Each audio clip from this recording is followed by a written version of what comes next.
The blood, faith, and the city of God. The untold drama of Jerusalem and the Crusades. Picture this. A barefoot pope stands before thousands in a frozen French field, tears streaming down his face as he screams about atrocities in a land most of his audience will never see. Within months, tens of thousands will sew crosses onto their clothes and march toward certain death. This isn't fiction. This is November 1095, and Pope Urban II has just launched the most ambitious military-religious campaign in medieval history. But to understand why Jerusalem became worth dying for, we need to rewind the clock. The city that launched 1,000 holy wars, Jerusalem, wasn't always the powder keg of civilizations. For centuries, this modest hilltop city in Judea had been conquered and reconquered so many times that locals had developed a dark joke. If you want to rule Jerusalem, take a number and wait in line. Romans, Byzantines, Persians, each empire stamped their authority on the limestone walls. But in 638 CE, everything changed when Caliph Umar ibn al-Khattab rode into the city on a white camel. Here's where it gets interesting. Umar didn't massacre the Christian population. Instead, he signed a treaty guaranteeing their protection, a document called the Pact of Umar that would govern interfaith relations for centuries. Jews, banned from Jerusalem by Christian Roman emperors for 500 years, were suddenly allowed to return.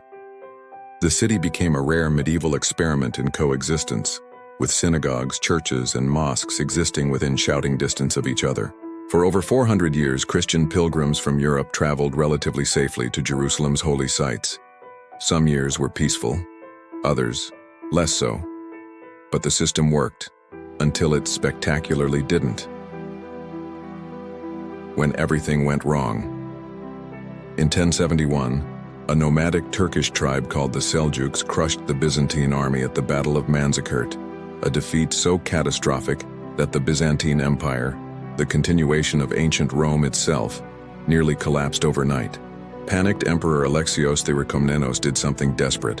He wrote to the Pope in Rome, begging for a few hundred mercenaries to help defend Constantinople. What he got instead was roughly 100,000 religious zealots.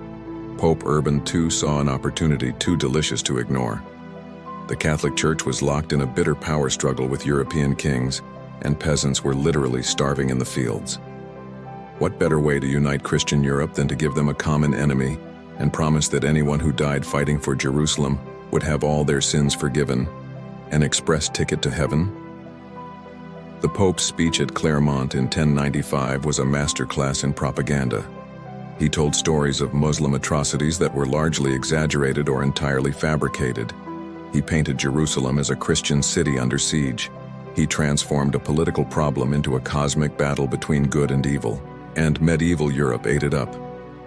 The People's Crusade, a catastrophe in motion.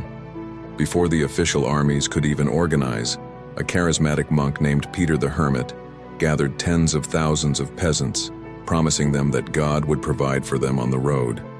This People's Crusade was a humanitarian disaster from day one. Starving and desperate, these untrained mobs began attacking Jewish communities in the Rhineland, reasoning that if they were going to kill enemies of Christ in Jerusalem, why not start with the ones closer to home? It got worse. When they reached Hungary, they started pillaging Christian villages for food. By the time the survivors straggled into Constantinople, the Byzantine emperor, horrified by what his request had unleashed, quickly ferried them across the Bosporus, where they were promptly slaughtered by the Seljuk Turks. But the real armies were just getting started. The blood-soaked victory. The First Crusade was, against all odds, a stunning military success. Multiple armies of knights led by ambitious nobles like Godfrey of Bouillon and Bohemond of Taranto carved their way through Anatolia and Syria. They captured Antioch after a brutal 8-month siege. They fought through deserts where men died of thirst and heat stroke, with chroniclers describing knights cutting open their horses to drink the putrid water from their stomachs. Then, on July 15, 1099, they finally breached Jerusalem's walls. What happened next is one of history's most controversial episodes. Contemporary sources, both Christian and Muslim, describe a massacre of extraordinary brutality. Crusaders waded through streets, ankle-deep in blood. They slaughtered Muslims who had taken refuge in the Al-Aqsa Mosque. They burned Jews alive in their synagogue. A Crusader chronicler wrote, with disturbing pride, that he had to walk carefully to avoid slipping in the gore. Godfrey of Bouillon, refusing the title king in the city where Christ wore a crown of thorns, became the defender of the Holy Sepulchre and established Crusader rule that would last, precariously, for 88 years. The empire strikes back, but here's what most people forget. Jerusalem's capture sparked nearly 200 years of continuous warfare. Muslim leaders, initially disunited and dismissive of the Crusaders as just another group of raiders, slowly coalesced around the concept of jihad, holy war to reclaim Jerusalem. Enter Saladin, a Kurdish general who united Egypt and Syria and became the Crusaders' worst nightmare. In 1187 at the Battle of Hattin, he destroyed the largest Crusader army ever assembled in the East.